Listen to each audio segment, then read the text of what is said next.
안녕하십니까. 저는 볼리비아에서 30년 동안 선교사 생활하고 있는 조세반입니다.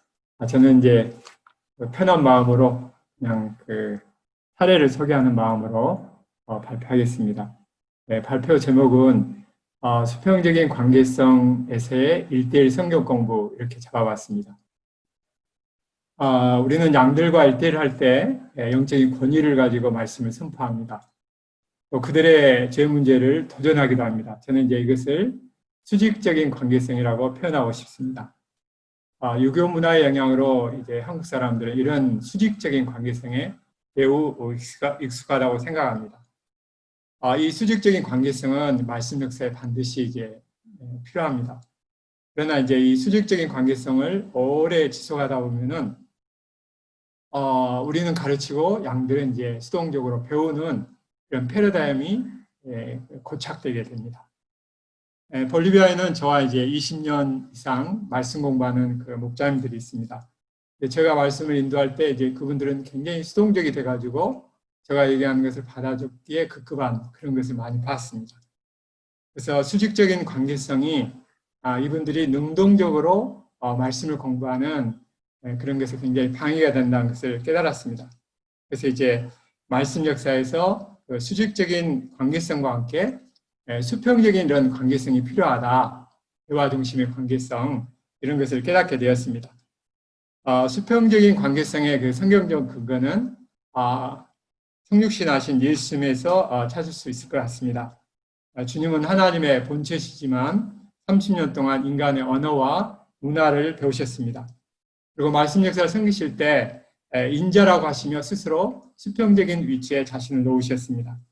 수평적인 관계성은 양들과 같은 입장에서 본문 말씀을 같이 관찰하고 또 함께 숨은 보화를 찾아내는 것입니다.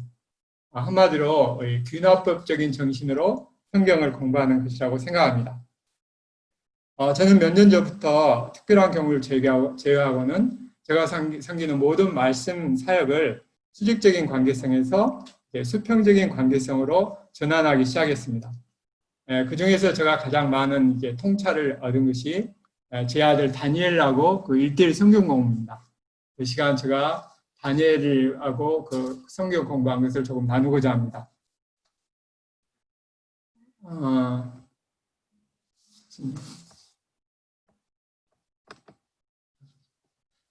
다니엘은 이제 97년 일남이니의 막내로 볼리비아에서 태어났습니다.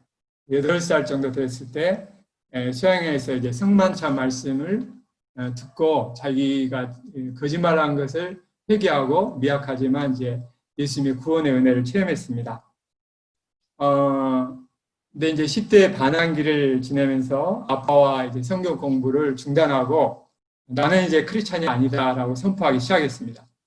경제적으로 부유한 이제 친구들과 자신을 비교하고 굉장히 열등감에 시달리고 또 그동안 집에서 배운 신앙 교육과 가치관을 버리고 이제 그 주변 친구들과 같이 어울리기 시작했습니다. 특히 방황의 시기에 사단은 부와 쾌락을 약속하며 이제 신에 점치는 그 무당들이 있는데 거기 와서 자기와 계약을 하자고 집요하게 유혹을 했습니다. 그러나 실제로 정말 그 무당 있는 곳에 가려고 이렇게 할 때마다 어떤 강력한 힘이 자신으로 하여금 그 선을 넘지 못하도록 했다고 했습니다. 평소에 우리의 기도를 들으시고 다니엘을 사단의 집요한 공격으로부터 지켜주신 하나님께 감사를 드립니다. 다니엘이 이제 17살 되었을 때 여자친구와 죄를 짓고 그 친구가 임신 중이라는 사실을 고백했습니다. 이런 이야기는 이제 TV 드라마 같은 데서만 듣다가 제가 직접 당하게 되니까 하늘이 무너지는 것 같았습니다. 어떤 사람은 죄를 향해서 지 자식이나 잘 가르치지 하며 죄를 판단했습니다. 하나님께서는 이 사건을 통해서 우리의 가정이 볼리비아 사람들과는 다르다는 이런 근거 없는 저희들의 교만을 깨뜨리셨습니다. 그리고 자신에게 돌을 던지며 저주하는 심의 앞에서 하나님의 은혜를 구하는 다윗의 심정이 되었습니다.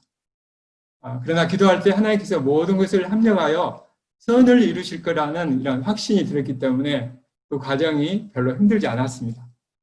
여자친구인 다니엘라는 무남 동의 외딸입니다. 저희 부부는 다니엘에게 분명한 방향을 주었습니다. 너희가 첫 단추를 잘못 끼웠으니 계속 진행하여 평생 후회하며 살 것인가, 아니면은 힘들더라도 처음부터 다시 시작할 것인가. 그리고 두 사람이 헤어지도록 했습니다. 이것은 다니엘라와 태어날 그 마테오에게는 매우 고통스러운 방향이었습니다. 어린 마테오에게는 아버지가 필요하고 또 다니엘라는 미혼모로서 다니엘의 그 정서적인 지지가 필요했기 때문입니다. 그러나 모두가 우리 부부의 방향에 잘 따라주어서 감사합니다. 다니엘라는 아내인 파울리나 선교사와 그리고 다니엘은 저와 다시 성경 공부를 시작했습니다. 다니엘과 먼저 이제 로마서를 공부했는데요. 문제들을 자세하게 풀고 하고, 그다음에 1대1 공부 시간에는 대부분 이제 문제 없이 그냥 다시 귀납법적으로 공부를 시작했습니다. 그 자리에서 함께 본문의 문단을 나누고 서브타이틀을 달고 그리고 이제 같이 질문을 하면서 그 질문 찾아가는 그런 성경 공부, 대화식 성경 공부를 했습니다. 우리가 잘 알듯이 인간의 뇌는 논리를 담당하는 자뇌와 감정을 담당하는 우뇌가 있습니다. 우리가 말씀을 너무 이제 좌뇌 중심으로만 공부하면 굉장히 드라이해지고 교리적이 되기 쉬운 것 같습니다. 반대로 우뇌 중심으로만 너무 묵상하면은 휴머니즘적으로 흐르기 쉬운 것 같습니다. 그런데 이제 성경을 보면은 주님은 이 두 가지 영역을 아주 균형 있게 잘 조화시키시면서 사람을 도우시는 것을 볼 수 있습니다. 상처받는 그 사마리아 여인을 도우실 때나 또 예수님을 이제 부인하고 완전한 좌절 가운데 있는 베드로를 찾아가시고 대화하시는 예수님을 보면은 먼저 운회적인 그런 접근을 통해서 그들의 마음을 만져주시고 열고 그 다음에 이제 운회적인 그런 질문을 하시는 것을 볼 수가 있습니다.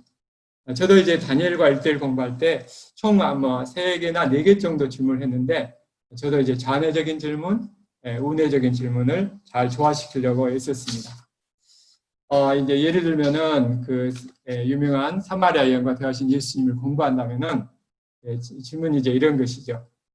5 남편을 전전하고 현재도 다른 그 남자와 동거하고 있는 이 여인의 마음이 어땠을까?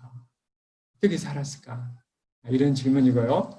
운회적인 이런 지향적인 그 묵상으로 이제 본문의 인물들과 공감대가 이루어졌을 때 좌뇌 지향적인 그 영역으로 접근을 했습니다.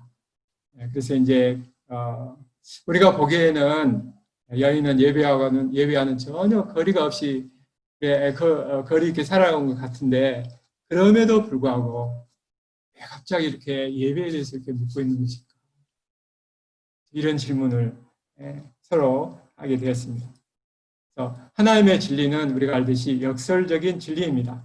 역설적인 진리를 깨닫기 위해서는 문제의식을 가지고 좌뇌지향적인 질문에 직면하는 게 꼭 필요하다고 생각합니다.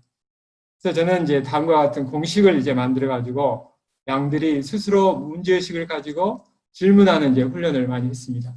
운뇌지향적인 것은 우리 남미 양들이 고생을 많이 해서 그런지 아주 좀 잘하는데 이 좌뇌지향적인 논리 중심의 질문은 참 약합니다.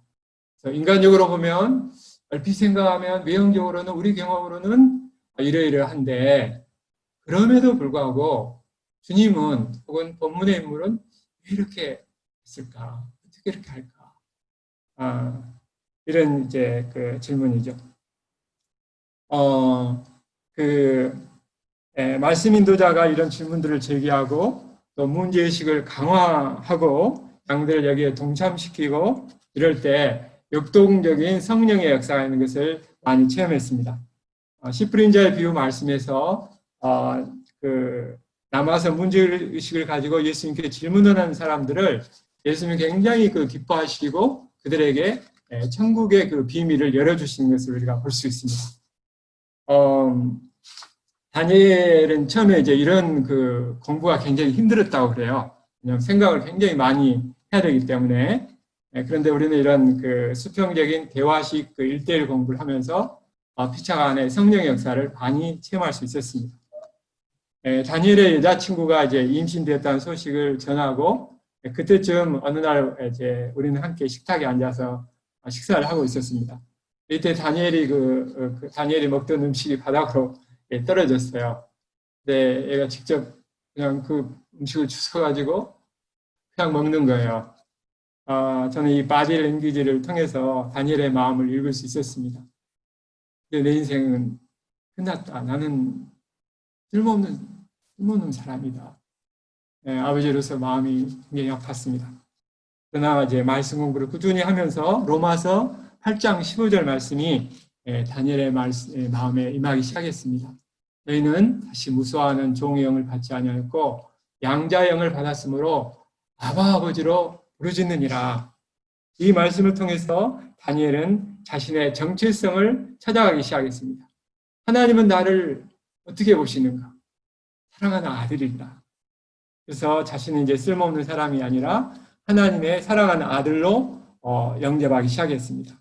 하나님의 용서의 사랑은 다니엘을 조금씩 변화시켰습니다. 대학교 2학년 때 다니엘라를 이제 사랑하고 함께 가정을 이루고자 결단하게 되었습니다. 이때부터 지역교회에 다니던 다니엘라가 우리 모임에 나오기 시작했습니다. 그리고 두 사람 가운데 자신들과 같이 방황하는 청소년들을 돕고자 하는 이런 공통 인생 목적이 생겼습니다. 그리고 다니엘이 이제 대학교 4학년, 다니엘라가 3학년, 우리 마테오가 4살 때 믿음의 가정을 이뤘습니다. 결혼 초에는 두 사람 사이에 사실 갈등이 많이 있었습니다. 그러나 이제 서로가 하나님께 나아가는 그런 것이 있었기 때문에 잘 극복하고 현재는 두 사람이 아르바이트를 하여 경제적으로 자립하며 믿음의 가정으로 잘 자라고 있습니다. 다니엘과 다니엘라는 각각 세 사람의 양들과 꾸준한 그 일대를 하고 있습니다. 가끔 제 아내는 내가 저 나이 때 다니엘라처럼 이렇게 말씀을 깊이 묵상했던가 하며 다니엘라를 칭찬하기도 합니다. 결혼 이후에 사돈인 다니엘라 부모님이 저희들과 꾸준히 1:1 말씀 공부를 하고 주일 예배에 나오고 있습니다. 다니엘은 하나님의 영광을 위하여 열심히 공부하여 학교를 대표하여 여러 학술 경연대회에서 입상을 했습니다. 전국 물리학 학술 경시대회에서는 동메달을 받았고 남학생 중에 수석으로 고등학교를 졸업했습니다. 그리고 가장의 그 십자가를 감당하면서도 올해 7월 카톨릭 공대에 조기 졸업을 하였습니다. 주변의 사람들은 너희들 같은 케이스는 다 이렇게 안 좋게 풀리는데 너희들은 참 다른 것 같아 하면서 사실 이 부부를 굉장히 부러워합니다. 제 기억으로 다니엘은 우리 UBF에 대해서 참 부정적인 게 참 많았습니다. 항상 밖에는 저렇게 좋은 게 많은데 여기는 왜 이런가 이런 표정들이 이제 많아서 사실 저는 다니엘이 변화되어도 대학생들과 이렇게 내용 있는 일대회를 하리라고는 기대를 못했습니다. 이 다니엘과 그 부부의 변화를 보면서 정말 말씀 공부가 삶을 변화시킨다는 것을 다시 깨닫게 됩니다. 다니엘과 다니엘라가 장차 중남미 영혼들의 영향력 있는 지도자들로 자라갈 수 있기를 기도합니다. 저는 이제 다니엘과 수평적인 대화식 그 1:1 성경 공부가 하나님께서 제게 주셨던 지혜였다고 생각합니다. 다니엘이 굉장히 능동적인 자세로 말씀을 직접 공부하게 되고 또 진리에 대해서 같이 수평적인 입장에서 정말 대화할 수 있었습니다. 무엇보다도 이렇게 공부를 하니까 말씀 공부 중에 역사하시는 그 성령님에 대해서 피차감에 굉장히 예민하게 역동적으로 반응할 수 있어서 좋았습니다. 그러면 잠깐 지금 제 다니엘이 잠깐 아주 짧은 그 테스티모니인데 한국말이 굉장히 약한데 한번 잠깐만 소개하고 마치겠습니다. 감사합니다. 안녕하세요. 제 이름은 다니엘입니다. 저는 로마서 8장 15절 통해서 저가 하나님의 사랑하는 아들임을 깨닫게 되었습니다. 이때 저는 너무 기뻤습니다. 모든 사람들에게 나의 하나님 아버지를 전하고 싶었습니다. 주님을 따르면서 업다운을 반복했습니다. 그러나 꾸준한 성경 공부가 항상 저를 죄에서 하나님 사랑으로 돌아가게 합니다. 저는 현재 4사람과 1대1 성경 공부하고 있습니다. 그 중에 제 아들 마테오도 포함됩니다. 양들과 성경 공부할 때 말씀이 살아서 역사하시는 거 배웁니다. 오래 참으시고 사랑으로 키워가시는 하나님께 감사합니다. 하나님께서 저의 가정을 하나님의 역사에 귀하게 쓰시길 기도합니다. 감사합니다. And now I would like to present my wife, Daniela, and my son, Mateo. 안녕하세요. Hello, hola.